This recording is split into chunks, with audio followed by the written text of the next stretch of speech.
Hello BookTube, I am back again, so soon after the last one, and today I want to discuss Tender is the Flesh by Agustina Bazterrica, which is translated from the original title of Cadaver Exquisito, if I'm not mistaken, and by Sarah Moses. So it was originally written in Spanish, because Bazterrica is from Argentina, much like Samantha Schweblin, who also writes so many twisted and dark stories. So this is a book about a unspecified near future in which a virus has been infecting animals, and this means that if you eat animals, you die, right? And also, in fact, if an animal like scratches you or otherwise harms you, you will also die of this virus. Which basically means everybody has been forced to become vegetarian. But in the world of this book, people have missed meat so much that they've started eating humans, and therefore humans are now actually being bred as meat. So rather a dystopian view of society. And so it sounds like an interesting premise. It was an interesting premise. It's a very disturbing book. There are a lot of graphic things that happen, although not too much that doesn't happen in abattoirs, but then we do it to animals rather than humans, or non-human animals, I should say. So when you hear that description, you might think this is like an anti-meat eating book. It's how to convince you to become a vegetarian. But it's not quite clear to me what Bazterrica is actually trying to do. And so I enjoyed this wrong word, but I appreciated the experience and the kind of discomfort and weirdness of reading this book.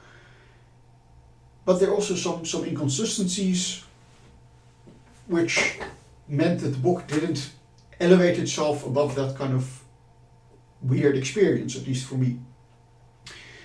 So let me talk about that, and it's maybe good to think about dystopias first, right? So dystopias, the point of a dystopian novel is to examine a certain society which we think is not a good idea, right? This makes it a dystopia. We don't want to live in such a society. And that means you need a certain level of world building, right? So dystopia could be to examine, like, what if a certain political trend were to continue, where might we end up, and what would such a society look like, right? So in Handmaid's Tale, what if certain views on the role of women in society kind of are taken to their logical conclusion, or a bit beyond that. 1984 is, of course, an examination of totalitarianism and the role that language plays in how the powers that be remain in power. And when the book opens, it sounds like Bazterrica is trying to go down the same route.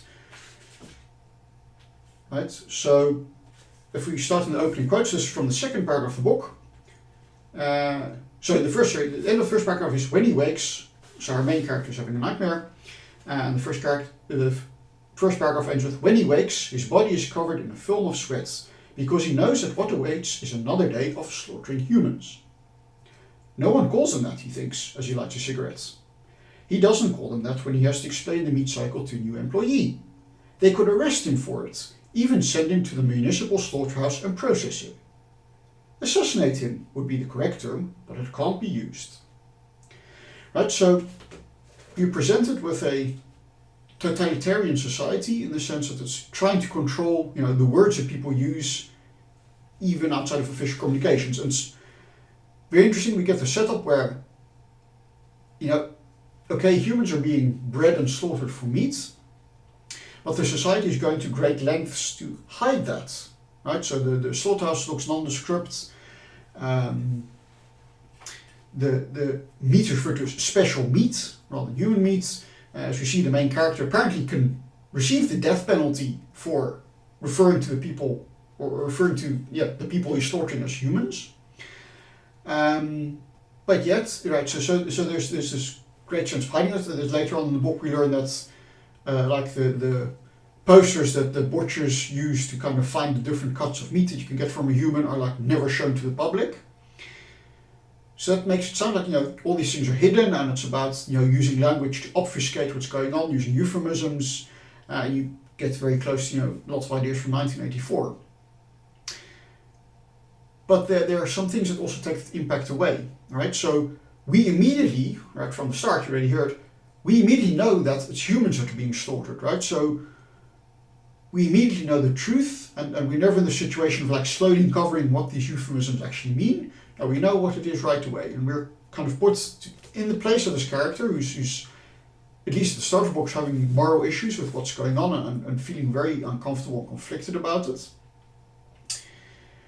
But at the same time, we're distanced from this character, right? So although we learn his name in the book, he's referred to by name by other people, the narrator of the story never refers to him by name. He's always he and him, even to the point where that might confuse you when you're reading, right? It's not compromised on.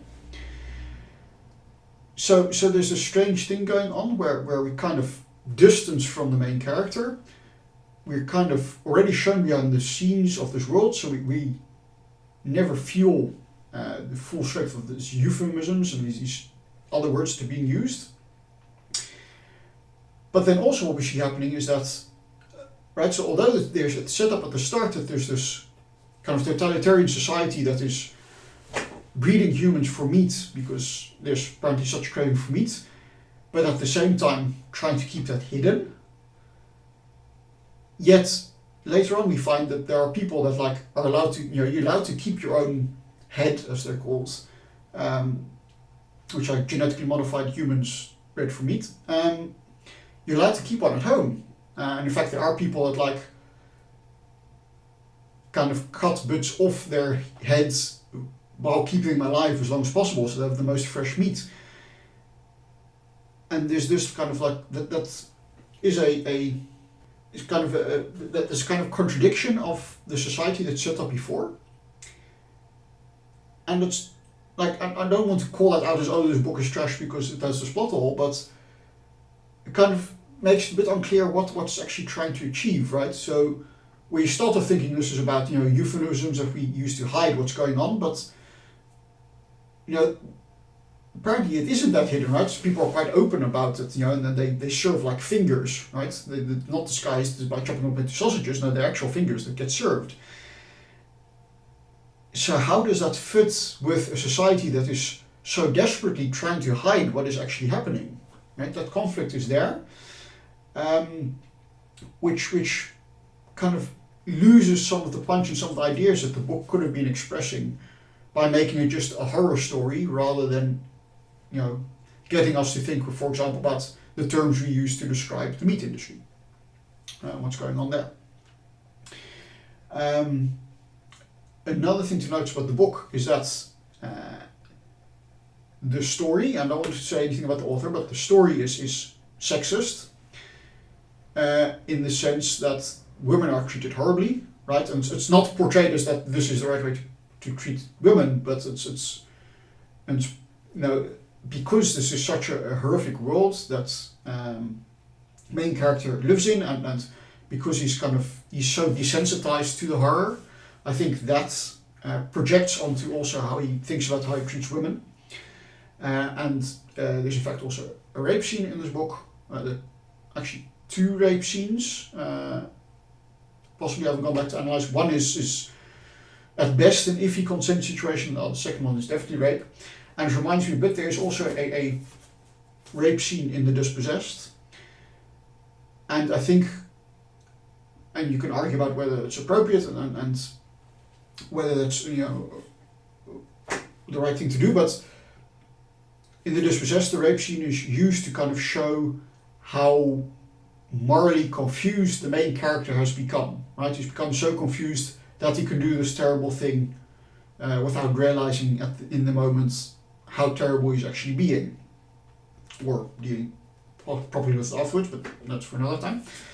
And there's something similar here, right? This world has become so gruesome, the fact that we breed humans and just use them for meat, means that everyone's moral sense has become so degraded that there's very little sense of people realizing what is the right thing to do anymore. And that comes through in how this character treats women, amongst other things.